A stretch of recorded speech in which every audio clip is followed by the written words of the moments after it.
الحمد لله نحمده ونستعينه ونستغفره ونؤمن به ونتوكل عليه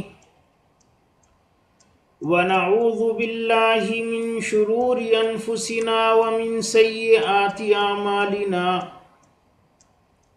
من يهده الله فلا مضل له ومن يضلله فلا هادي له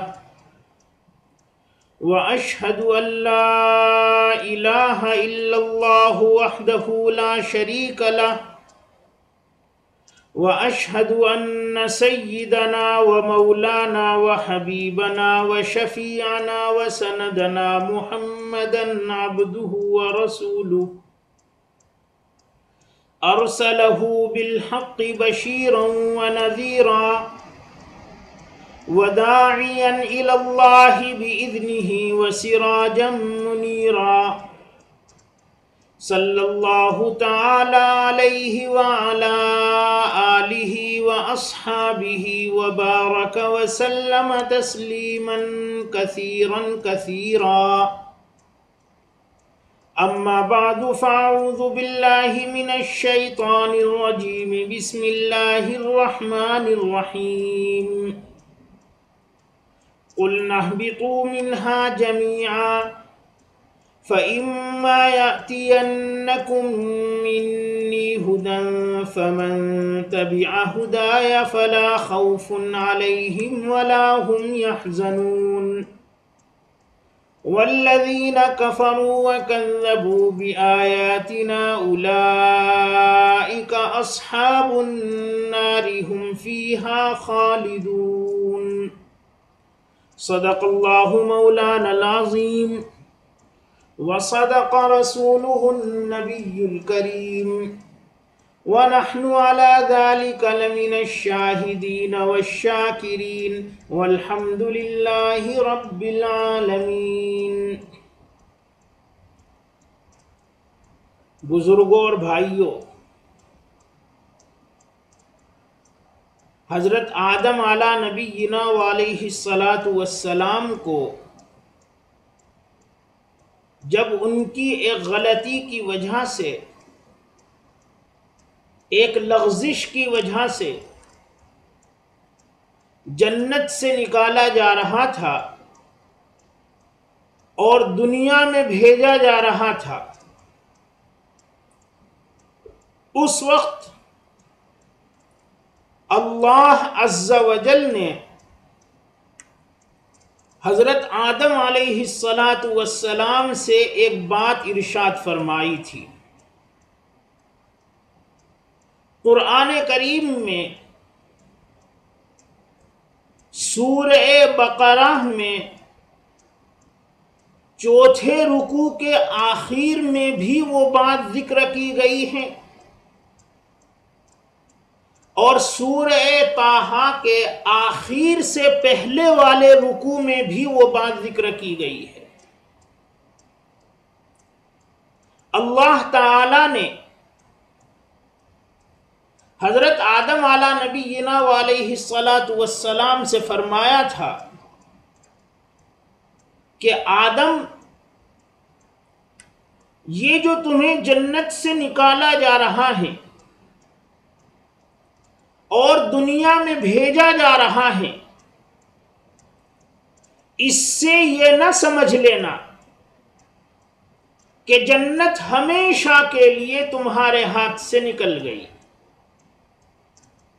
اب کبھی جنت تمہیں حاصل نہیں ہوگی، کبھی تم جنت میں نہیں آ سکو گے۔ ایسی بات نہیں ہے، جنت تمہارا اصلی وطن ہے، یہاں دوبارہ لوٹ کر تمہیں آنا ہے، اور دنیا میں جو بھیجا جا رہا ہے وہ عارضی طور پر بھیجا جا رہا ہے، ایک وقت کے لیے بھیجا جا رہا ہے، وہ وقت گزار کر دوبارہ اسی جنت میں آنا ہے۔ البتہ اب جنت میں آنے کے لیے ایک خاص راستے پر چلنا ہوگا، ایک خاص راستے پر چل کر جنت میں آیا جا سکتا ہے۔ جو اس راستے پر چلے گا وہی جنت تک آئے گا، وہی جنت میں پہنچے گا، اور جو اس راستے سے اعراض کرے گا، اس راستے سے روگردانی کرے گا، وہ جنت تک نہیں پہنچ سکے گا۔ یہ مضمون اللہ تعالی نے سورہ بقرہ میں بھی بیان فرمایا ہے اور سورہ طٰہٰ میں بھی بیان فرمایا ہے۔ سورہ بقرہ میں جو مضمون بیان فرمایا ہے اس کا حاصل یہ ہے کہ وہ خاص راستہ جو اللہ کی طرف سے بتلایا جائے گا، اس پر چلنے والے اور نہ چلنے والے وہ آخرت میں ایک جگہ جمع نہیں ہوں گے۔ چلنے والے جنت میں پہنچیں گے اور نہ چلنے والے سلاٹر ہاؤس میں جہنم میں پہنچیں گے۔ اور سورہ طٰہٰ میں یہ مضمون ہے کہ اللہ کے یہاں سے جو خاص راستہ بتلایا جائے گا اس پر چلنے والے اور نہ چلنے والوں کی دنیاوی زندگی بھی مختلف ہوگی۔ جس طریقے سے اس خاص راستے پر چلنے والے اور نہ چلنے والے اخروی زندگی ان کی مختلف ہوگی، اسی طریقے سے دنیاوی زندگی بھی ان کی مختلف ہوگی۔ اخروی زندگی مختلف ہوگی، یہ بات سورہ بقرہ میں ارشاد فرمائی ہے، اور دنیاوی زندگی بھی مختلف ہوگی، یہ مضمون سورہ طٰہٰ میں بیان فرمایا ہے۔ فرمایا اللہ عز و جل نے قُلْنَا اهْبِطُوا مِنْهَا جَمِيعًا، ہم نے کہا تم سب دنیا کی طرف اترو، جنت سے نکلو، دنیا کی طرف اترو۔ جس وقت یہ ارشاد فرمایا جا رہا ہے اس وقت جنت میں صرف حضرت آدم علیہ نبینا علیہ السلام ہیں اور دادی حوا رضی اللہ تعالی عنہا ہیں۔ ان کے علاوہ کوئی تیسرا انسان نہیں ہے۔ پھر بھی اللہ تعالی نے جمع کا صیغہ استعمال کیا، یعنی حضرت آدم اور حضرت حوا کی جو اولاد ہونے والی ہے ان کو بھی مراد لے لیا گیا ہے۔ اس لیے کہ جب حضرت آدم اور حضرت حوا کا جنت سے اخراج ہوا، ان کو دنیا میں بھیجا گیا، تو ضمناً ان کی تمام اولاد کا بھی جنت سے اخراج ہو گیا اور وہ بھی سب دنیا میں بھیج دی گئی۔ ظاہر ہے ماں باپ جہاں ہوں گے اولاد وہیں پیدا ہوگی۔ ماں باپ حضرت آدم اور حضرت حوا دنیا میں آ گئے ہیں، لہذا ان کی اولاد بھی دنیا میں پیدا ہوگی۔ بس اللہ تعالی نے جمع کا صیغہ استعمال کیا کہ تم سب، حضرت آدم بھی، حضرت حوا بھی اور ان کی ہونے والی اولاد بھی، تم سب دنیا میں جاؤ، جنت سے نکلو۔ فَإِمَّا يَأْتِيَنَّكُم مِّنِّي هُدًى فَمَن تَبِعَ هُدَايَ فَلَا خَوْفٌ عَلَيْهِمْ وَلَا هُمْ يَحْزَنُونَ۔ دنیا میں جانے کے بعد ہم تمہیں بے آسرا نہیں چھوڑ دیں گے، بلکہ تمہارے پیچھے ہم اپنی ہدایت بھیجیں گے۔ جو اس ہدایت کی اتباع کرے گا، اس ہدایت کی پیروی کرے گا، اس ہدایت کو اختیار کرے گا، اللہ کے بتائے ہوئے راستے پر چلے گا، وہی جنت میں آئے گا، اور اس حال میں آئے گا کہ نہ اسے کوئی خوف ہوگا اور نہ وہ غمگین ہوگا، خوف بھی نہیں ہوگا اور کوئی غم بھی نہیں ہوگا۔ غم کس چیز کا نہیں ہوگا؟ پیچھے دو دنیا چھوڑ کر آیا ہے، دو زندگیاں چھوڑ کر آیا ہے، ایک یہ دنیا جس میں ہم سب ہیں اس وقت، اور ایک عالم برزخ۔ ان دونوں کے چھوٹنے پر جنت میں پہنچنے کے بعد کوئی غم نہیں ہوگا۔ دنیا کے چھوٹنے پر تو غم ہونا نہیں چاہیے، اس لیے کہ دنیا مسلمان کے حق میں قید خانہ ہے، جیل ہے، اور قید خانے سے کوئی محبت نہیں کرتا۔ رسول اللہ صلی اللہ علیہ وسلم نے فرمایا ہے، الدنیا سجن المؤمن وجنت الکافر، دنیا مسلمان کے لیے قید خانہ ہے اور کافر کے لیے باغ ہے۔ قید خانے میں، جیل میں اگر آدمی اپنی زندگی کے بیشتر ایام گزارے، بلکہ پوری زندگی گزارے، تو بھی وہ جیل سے اور قید خانے سے محبت نہیں کرتا۔ اگر کسی کو 60 سال کی سزا ہو جائے تو وہ انتظار میں رہے گا کب یہ 60 سال پورے ہوں اور میں یہاں سے بھاگوں۔ اسے 60 سال میں بھی قید خانے سے محبت نہیں ہوگی۔ حالانکہ انسان زندگی کے بیشتر ایام جہاں گزارتا ہے اس جگہ سے اسے محبت ہو جاتی ہے، وہ جگہ اس کے دل و دماغ میں رچ بس جاتی ہے۔ مگر 60 سال جیل میں گزار کر، 70 سال جیل میں گزار کر اس جگہ سے وہ محبت کرنے کے لیے تیار نہیں ہوتا، دوبارہ وہاں جانے کے لیے تیار نہیں ہوتا۔ کیوں؟ اس لیے کہ وہ جیل ہے، قید خانہ ہے، وہاں اپنی مرضی کے مطابق کچھ کر ہی نہیں سکتے۔ جب اپنی مرضی کے مطابق کچھ کر نہیں سکتے، وہاں کسی طرح کی کوئی نعمت حاصل نہیں ہے، تو پھر وہ جگہ یاد آئے گی کیوں؟ مسلمان کے حق میں یہ دنیا جیل ہے، یہاں وہ امتحان دینے کے لیے آیا ہے۔ امتحان دو اور فوراً جاؤ۔ مرضیات پر چلنے کے لیے اس کو اجازت نہیں ہے، بہت سی پابندیاں ہیں اس کے سامنے، اور جب اس دنیا میں رہنا ہی نہیں ہے اور اس دنیا کی حیثیت اللہ کے نزدیک مچھر کے پر کے برابر بھی نہیں ہے، تو پھر اس دنیا سے محبت کرنے کا فائدہ کیا ہے؟ وہی بات رسول اللہ صلی اللہ علیہ وسلم نے فرمایا، الدنیا سجن المومن، مسلمان کے لیے یہ دنیا قید خانہ ہے، جیل ہے۔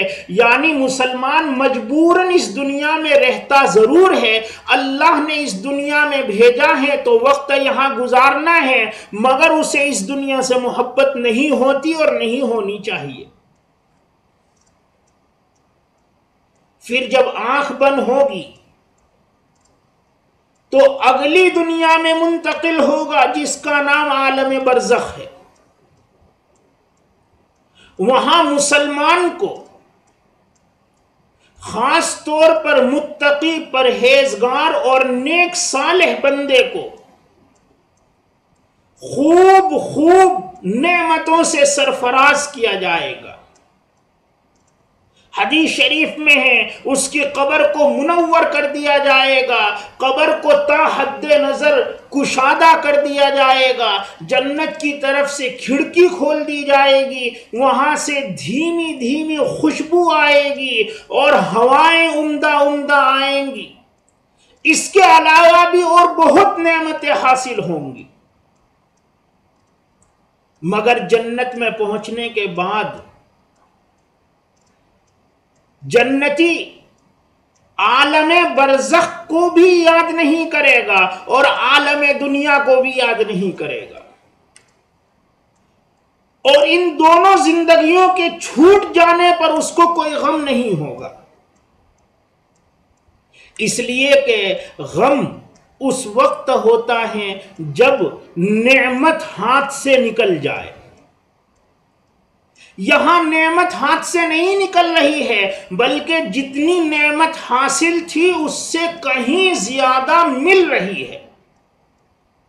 پر جب دنیا کے مقابلے میں بھی لاکھوں اربوں خربوں زیادہ نعمت مل رہی ہے، عالم برزخ کے مقابلے میں بھی لاکھوں اربوں خربوں زیادہ نعمت مل رہی ہے، تو وہ پاگل ہے جو اس دنیا کو اور عالم برزخ کو یاد کرے گا؟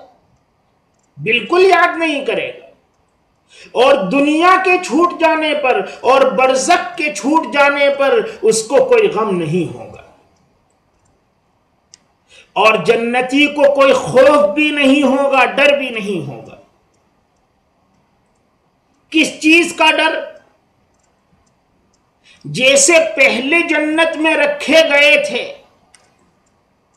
پھر ایک غلطی کی وجہ سے جنت سے نکال دیے گئے، کہیں دوبارہ تو نہیں نکالے جائیں گے، دوبارہ دنیا میں ٹھوکریں کھانے کے لیے تو نہیں بھیجا جائے گا، اس طرح کا کوئی غم نہیں ہوگا۔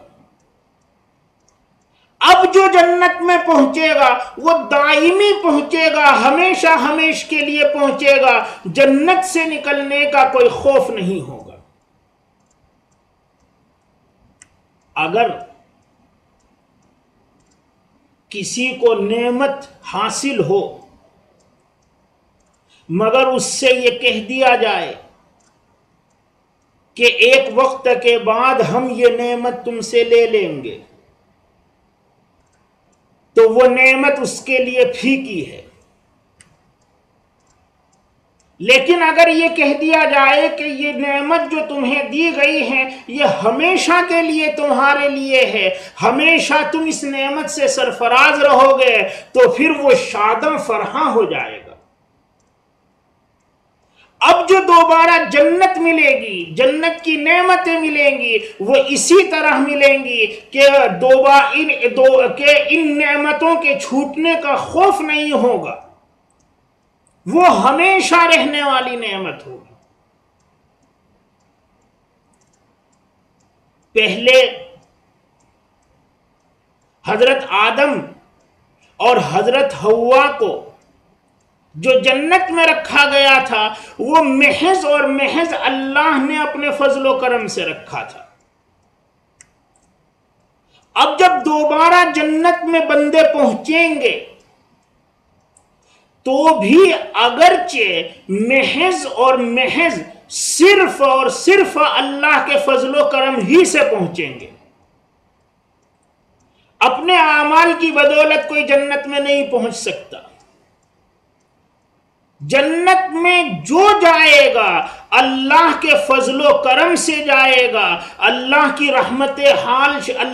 رحمت شامل حال ہوگی تو جنت میں جائے گا، نظر عنایت ہوگی تو جنت میں جائے گا، ورنہ جنت میں جانا ممکن نہیں ہے۔ حضور اقدس صلی اللہ تعالی علیہ وسلم نے ایک مرتبہ یہ مضمون بیان کیا کہ جو بھی جنت میں جائے گا رحمت خداوندی کے ضمن میں جائے گا، اللہ کے فضل و کرم سے جائے گا، اپنے اعمال کی بدولت کوئی جنت میں نہیں جا سکتا۔ حضرت عائشہ صدیقہ رضی اللہ تعالی عنہا نے عرض کیا، یا رسول اللہ آپ بھی اپنے عملوں کی وجہ سے جنت میں نہیں جا سکتے، اللہ کے فضل کی وجہ سے جنت میں جائیں گے؟ حضور صلی اللہ علیہ وسلم نے فرمایا، ہاں میں بھی اس وقت تک جنت میں نہیں جا سکتا جب تک کہ اللہ کی رحمت مجھے ڈھانپ نہ لے۔ اللہ کی رحمت میرے شامل حال نہ ہو جائے اس وقت تک میں جنت میں نہیں جا سکتا۔ جب سید الاولین والآخرین، تاجدار دو جہاں، حبیب رب العالمین، خلاصہ کائنات محمد مصطفیٰ احمد مجتبیٰ صلی اللہ تعالی علیہ وسلم بھی اللہ کی رحمت اور فضل کے بغیر جنت میں نہیں جا سکتے، تو ماؤ شما کا کیا مقام ہے؟ اور کون اللہ کے فضل کے بغیر جنت میں جا سکتا ہے؟ یہ ممکن ہی نہیں ہے۔ اور بھلا کیسے جا سکتا ہے؟ اللہ کے انعامات بندوں پر ہر وقت بارش کی طرح برستے رہتے ہیں، اور اتنے زیادہ ہیں کہ اگر کوئی ان کو گننا چاہے ناممکن ہے۔ اللہ تعالیٰ فرماتے ہیں وَإِن تَعُدُّوا نِعْمَةَ اللَّهِ لَا تُحْصُوهَا، اگر تم اللہ کی نعمتوں کو، اللہ کے انعامات کو گننا چاہو تو یہ تمہارے لیے ناممکن ہے، گن ہی نہیں سکتے۔ پر جب اللہ کی نعمتیں ہم پر ہمہ وقت برس رہی ہیں اور ہم ان کا بھی شکریہ نہیں ادا کر پا رہے ہیں، تو اپنے اعمال سے جنت کیسے حاصل کر سکتے ہیں؟ یہ ناممکن ہے۔ جنت جس کو بھی حاصل ہوگی صرف اور صرف اللہ کے فضل کے بلبوتے پر حاصل ہوگی، اللہ کی رحمت کی بدولت حاصل ہوگی، جس پر اللہ نظر کرم فرمائیں گے، نظر عنایت فرمائیں گے، وہی جنت میں جا سکے گا۔ مگر کہنے کو کچھ نہ کچھ دخل عمل کا بھی ہوگا، کہنے کو کچھ نہ کچھ دخل عمل کا بھی ہوگا۔ پہلے جب جنت میں رکھے گئے ہیں اس وقت صرف اور صرف فضل خداوندی ہے، کہنے کو بھی عمل کا دخل نہیں ہے، اور اس وقت جب جنت میں جائیں گے تو بھی صرف اور صرف فضل خداوندی ہوگی، مگر کہنے کو عمل کا دخل ہوگا۔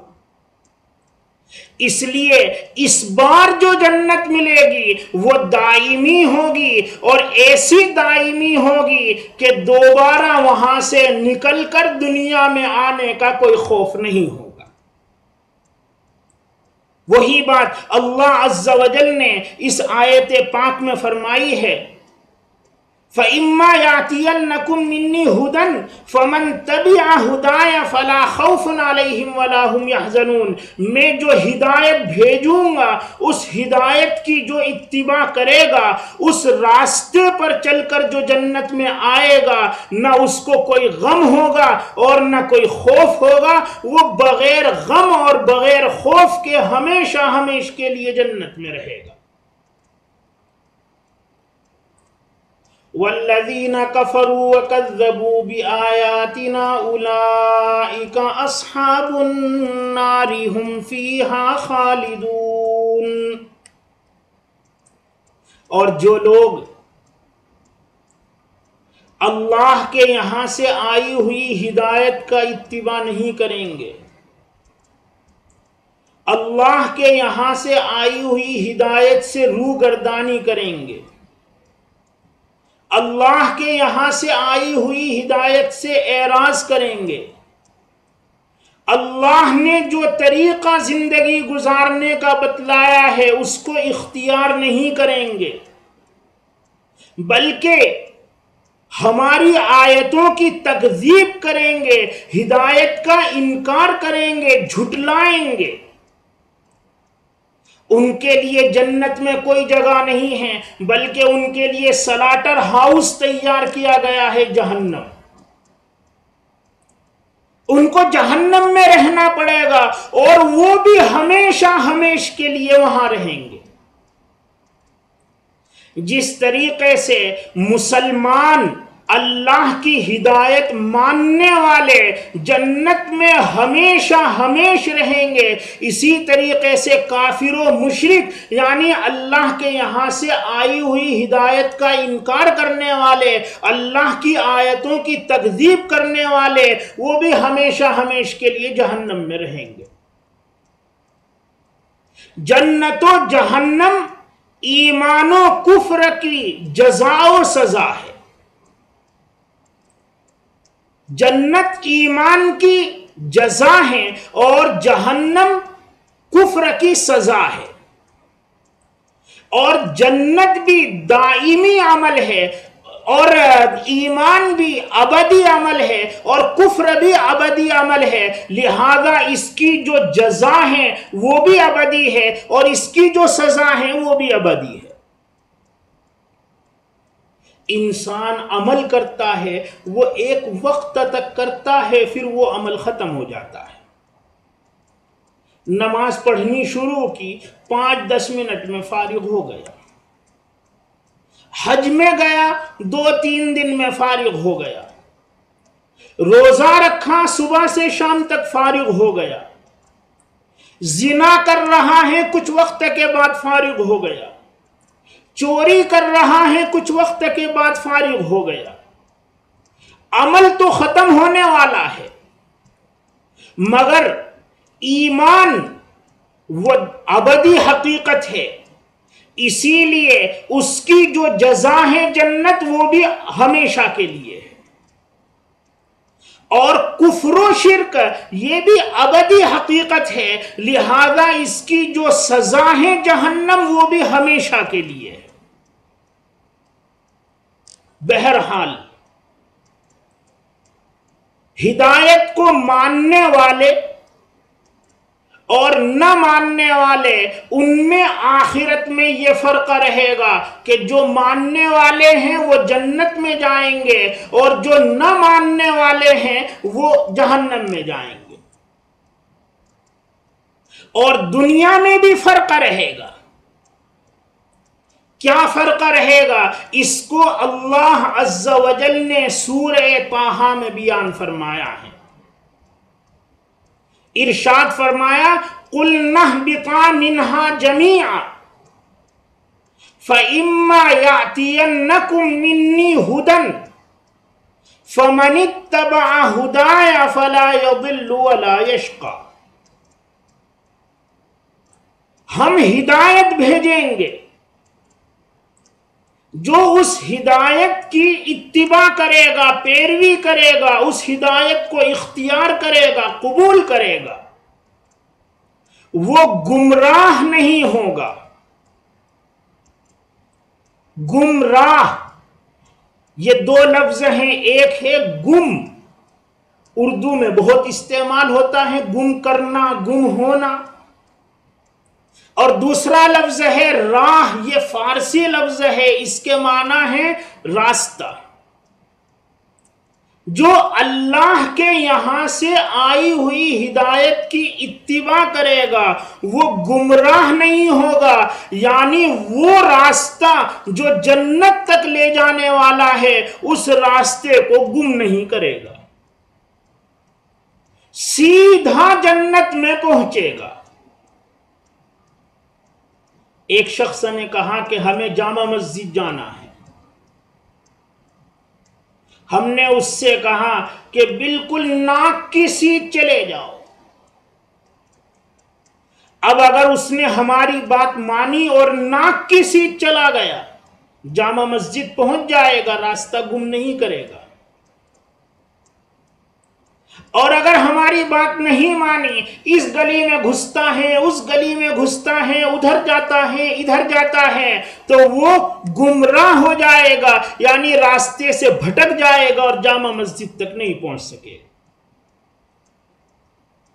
اللہ کے یہاں سے جو ہدایت آئی ہے، جو اس ہدایت کو مضبوطی سے پکڑ کر رکھے گا، اس ہدایت کو اختیار کرے گا، اس ہدایت کی پیروی کرے گا، اس بتائے ہوئے راستے پر چلے گا، ذرا ادھر ادھر نہیں ہوگا، وہ راستہ گم نہیں کرے گا، یعنی دنیا سے سیدھا جنت میں پہنچے گا۔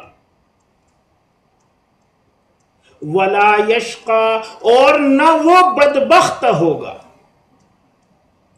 بلکہ نیک بخت ہوگا، اس لیے کہ مقصد میں کامیاب ہو گیا ہے، جو اس کا اصلی وطن ہے جنت، وہاں پہنچ گیا ہے، اللہ کی رضا حاصل کر لی ہے، اللہ کی خوشنودی حاصل کر لی ہے۔ بھلا وہ بدبخت کیسے ہو سکتا ہے؟ وہ تو نیک بخت ہے۔ دوسرا وہ ہے جو اللہ کے یہاں سے آئی ہوئی ہدایت کو قبول کرنے کے لیے تیار نہیں ہے، ہدایت سے اعراض کرتا ہے، روگردانی کرتا ہے۔ اس کی دنیاوی زندگی کیسی ہوگی؟ وَمَنْ أَعْرَضَ عَنْ ذِكْرِي فَإِنَّ لَهُ مَعِيشَةً ضَنْكًا، اور جو میرے ذکر سے، میری ہدایت سے اعراض کرے گا، روگردانی کرے گا، اس کے لیے تنگ گزران ہوگا، پریشان پریشان اس کی زندگی گزرے گی۔ اگرچہ دیکھنے میں ایسا محسوس ہو رہا ہو کہ گویا یہ سب سے زیادہ آسائش میں اور آرام میں ہے۔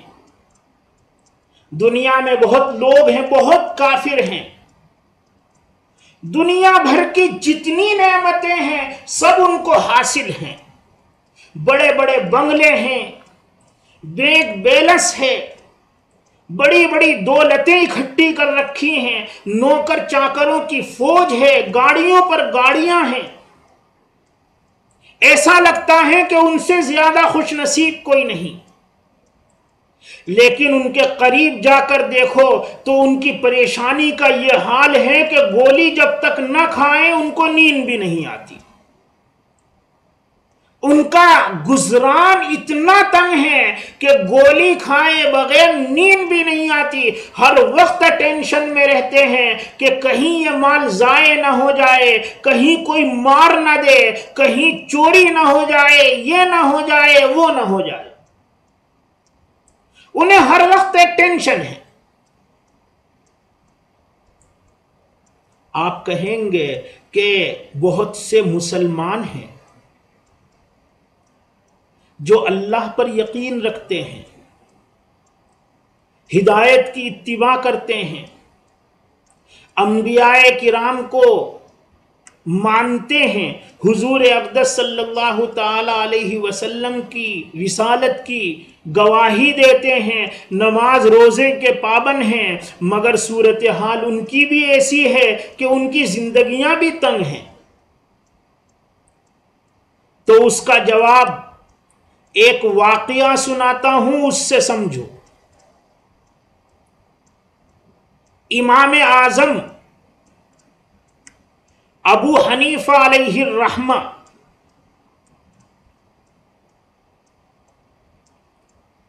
بڑے فقیہ ہونے کے ساتھ بڑے تاجر بھی ہیں۔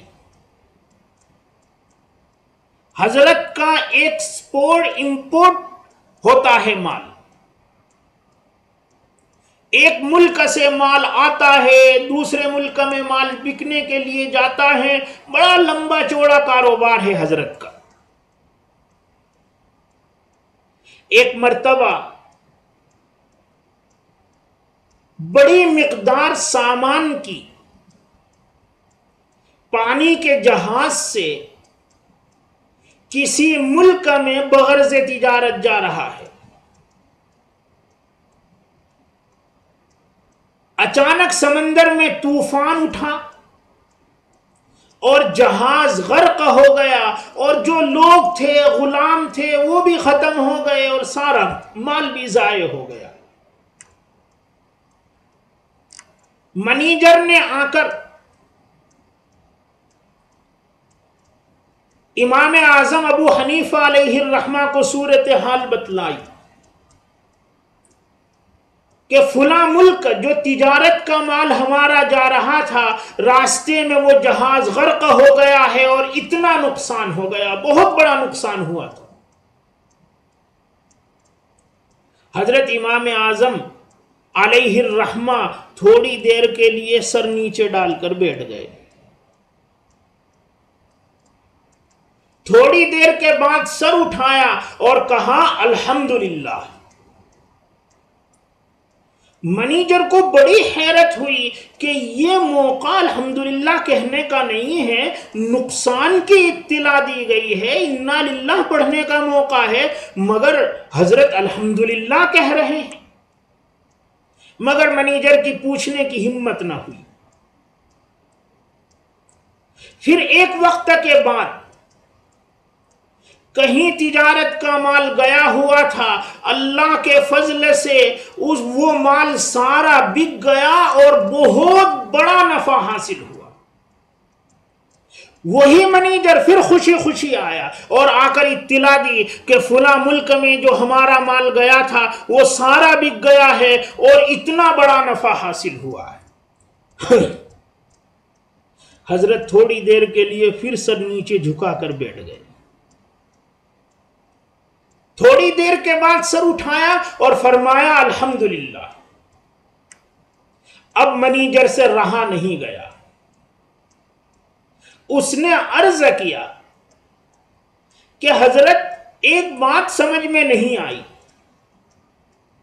آج جب میں نے نفع کی اطلاع دی تب بھی آپ نے الحمدللہ کہا، اور فلاں دن جب نقصان کی اطلاع دی تھی اس وقت بھی آپ نے الحمدللہ کہا تھا۔ دونوں موقعوں پر الحمدللہ کہنے کا کیا مطلب ہے؟ امام اعظم ابو حنیفہ علیہ الرحمہ نے فرمایا کہ میں نے الحمدللہ نہ نقصان پر کہا ہے اور نہ فائدے پر اور نفع پر کہا ہے، بلکہ جب تم نے آ کر مجھے نقصان کی اطلاع دی تو میں نے اپنے دل کا جائزہ لیا کہ میرا دل، میرا نفس اس نقصان کی وجہ سے متاثر ہوتا ہے یا نہیں۔ میں نے دیکھا کہ میرے نفس پر کوئی اثر نہیں پڑا، وہ نہایت مطمئن ہے کہ جو کچھ ہوتا ہے اللہ کی تقدیر سے ہوتا ہے، اللہ کے حکم سے ہوتا ہے۔ اپنے نفس کے اطمینان پر میں نے الحمدللہ کہا تھا۔ آج پھر جب تم نے آ کر نفع کی اطلاع دی تو میں نے پھر اپنے نفس کا محاسبہ کیا، جائزہ لیا، تو میرا نفس آج بھی مطمئن تھا کہ اس میں خوش ہونے کی کوئی بات نہیں ہے، جو کچھ ہوتا ہے اللہ کی مرضی سے ہوتا ہے، تو میں نے اپنے نفس کے اطمینان پر الحمدللہ کہا تھا۔ یہ ایمان، یہ یقین، یہ اتباع ہدایت اگر کسی کو نصیب ہو جائے تو پھر جس حال میں بھی انسان رہے گا وہ خوش اور خوش رہے گا۔ غریب ہوگا تو بھی خوش ہوگا اور مالدار ہوگا تو بھی خوش ہوگا۔ اور وہ مالدار جن کے گزران تنگ ہیں اور وہ پریشان ہیں مسلمان ہونے کے باوجود، ان کو اپنی زندگیاں بدلنی چاہیے، ان کو کامل اتباع کرنی چاہیے، اپنی پوری زندگی شریعت کے مطابق لانی چاہیے۔ اگر وہ اس میں کامیاب ہو گئے تو پھر مال و دولت ہونے کے باوجود یا غریب ہونے کے باوجود ان کی طبیعتوں پر کوئی اثر نہیں پڑے گا۔ تنگ گزران اسی کو ملتا ہے جو شریعت مطہرہ کی کامل اتباع کرنے کے لیے تیار نہیں ہے، اور کافر تو بالکل شریعت کو ماننے ہی کے لیے تیار نہیں ہے، بلکہ شریعت سے روگردانی کرتا ہے، ہدایت سے روگردانی کرتا ہے، اعراض کرتا ہے، تو اس کو تو بالیقین تنگ گزران ملنا ہی ہے۔ اللہ تعالیٰ نے یہی بات فرمائی ہے وَمَنْ أَعْرَضَ عَنْ ذِكْرِي فَإِنَّ لَهُ مَعِيشَةً ضَنْكًا، جو میرے ذکر سے اعراض کرے گا، روگردانی کرے گا، اس کو ہم تنگ گزران دیں گے۔ ایک قصہ یاد آیا، ہم یہ سمجھتے ہیں جس کے پاس مال و دولت ہے وہ بہت مزے میں ہوگا، حقیقت یہ نہیں ہے۔ ایک قصہ کہیں پڑھا تھا، ایک شخص تھا، دولت کا اس کے پاس یہ حال تھا کہ کئی کمرے زمین سے چھت تک سونے اور چاندی سے بھرے ہوئے تھے۔ دنیا کی جتنی آسائشیں نعمتیں ہو سکتی ہیں وہ سب اس کو حاصل تھیں، غلاموں کی ایک پوری بھیڑ تھی، جماعت تھی، بنگلے تھے۔ ایک صاحب اس کی اس نعمت کو دیکھ کر یہ دعا کرنے لگا کہ رب العالمین جس طرح تو نے اس بندے کو نوازا ہے مجھے بھی اس طرح نواز دے، مجھے بھی یہ ساری نعمتیں عطا فرما دے۔ اتفاق سے اس کی یہ بات اس مالدار نے سن لی، اس نے فوراً اس کو پکڑا اور کہا کہ اپنی توبہ واپس، اپنی دعا واپس لے، اللہ سے معافی مانگ۔ تو میری ظاہری حالت کو دیکھ کر دھوکے میں مت رہ، میں جس حال میں ہوں کہ اگر تو اس کو سن لے گا تو اللہ سے ہمیشہ یہی دعا کرے گا کہ سوکھی روٹی دے مگر اس جیسا نہ بنا۔ اس بندے کو بڑی حیرت ہوئی، اتنا مالدار آدمی، اتنی نعمتیں، اتنی آسائشیں، پھر پریشان یہ اتنا بتلا رہا ہے اپنے آپ کو، آخر کیا وجہ ہے؟ اس نے کہا آپ مجھ سے اپنا واقعہ بیان کیجیے۔ اس نے بتلایا کہ میرے یہ جو جتنے تم کمرے دیکھ رہے ہو سب میں دولت بھری ہوئی ہے، سونا چاندیاں اور اشرفیاں بھری ہوئی ہیں، میرے پاس کس دولت کی ذرا کمی نہیں ہے، مگر میں 24 گھنٹے اٹھتا بیٹھتا سوتا جاگتا کڑتا رہتا ہوں اور اپنے لیے موت مانگتا ہوں۔ اس بندے نے کہا آخر ایسی کیا بات ہے، ذرا ہمیں بھی تو بتلاؤ۔ اس نے کہا کہ یہ میری اولاد گھوم رہی ہے، تم دیکھ رہے ہو، لوگ یہ سمجھتے ہیں کہ یہ سب میرے بچے ہیں، حالانکہ ان میں سے ایک بھی میرا بچہ نہیں ہے، میری اولاد نہیں ہے، یہ سب ولد زنا ہیں، مگر مجھ میں اتنی ہمت نہیں ہے کہ میں لوگوں سے کچھ کہہ سکوں۔ میں جوانی میں ایسی بیماری میں مبتلا ہو گیا تھا کہ ڈاکٹروں نے کہہ دیا تھا تمہارے یہاں اولاد نہیں ہو سکتی۔ میری بیوی نے جب یہ دیکھا کہ ہمارے یہاں اولاد نہیں ہو سکتی تو اس نے میرے غلاموں میں سے ایک غلام سے تعلقات قائم کر لیے، اور ان دونوں نے مل کر مجھے یہ دھمکی دے رکھی ہے کہ اگر میں نے حقیقت حال کسی کو بتلائی تو وہ مجھے قتل کر دیں گے۔ میں کچھ نہیں کہہ سکتا، موت کے خوف سے خاموش رہتا ہوں، اور یہ سارے بچے اس غلام کے ہیں اور لوگ یہ سمجھتے ہیں کہ میرے ہیں۔ ذرا اندازہ کرو میری پریشانی کا کیا حال ہو۔ وہ بندہ دست بدعا ہوا کہ اے اللہ تو نے جس حال میں مجھے رکھا ہے میں اسی میں خوش ہوں، مجھے جیسا نہیں بننا۔ یہ ہے تنگ گزران، وَمَنْ أَعْرَضَ عَنْ ذِكْرِي فَإِنَّ لَهُ مَعِيشَةً ضَنْكًا، جو ہماری ہدایت سے روگردانی کرے گا، اعراض کرے گا، ہم اس کو تنگ گزران دیں گے۔ یہ تو دنیا کا حال ہے، اور قیامت میں جب تمام انسان دوبارہ زندہ کیے جائیں گے تو وَنَحْشُرُهُ يَوْمَ الْقِيَامَةِ أَعْمَىٰ، ہم اس کو اندھا کر کے اٹھائیں گے۔ قیامت کا دن کتنا ہولناک ہے، 50,000 سال کا ایک دن ہے۔ سورج سوا نیزے پر آ گیا ہوگا، جنت و جہنم سامنے ہوں گے،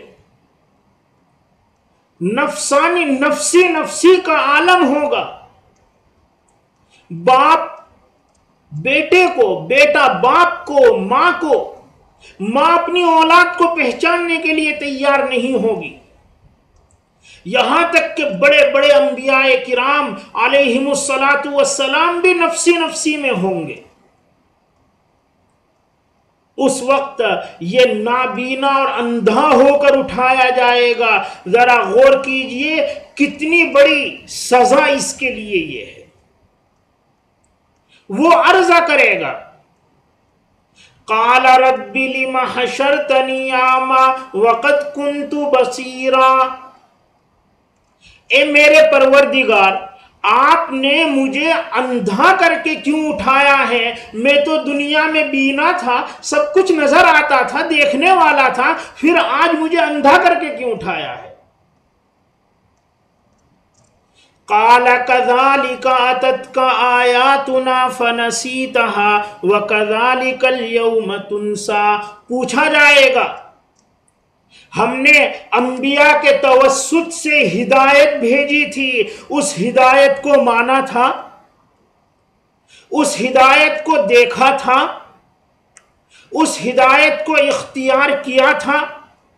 وہ کہے گا رب العالمین میں تو اس کے بارے میں نہیں جانتا۔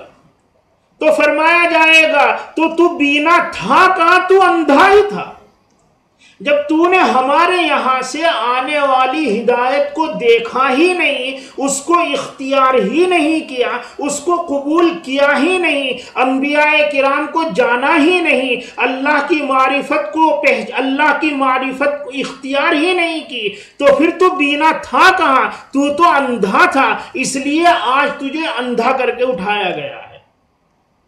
تو نے دنیا میں ہماری آیتوں کو بھلا دیا ہے، آج ہم نے تجھے بھلا دیا، یہی تیری سزا ہے۔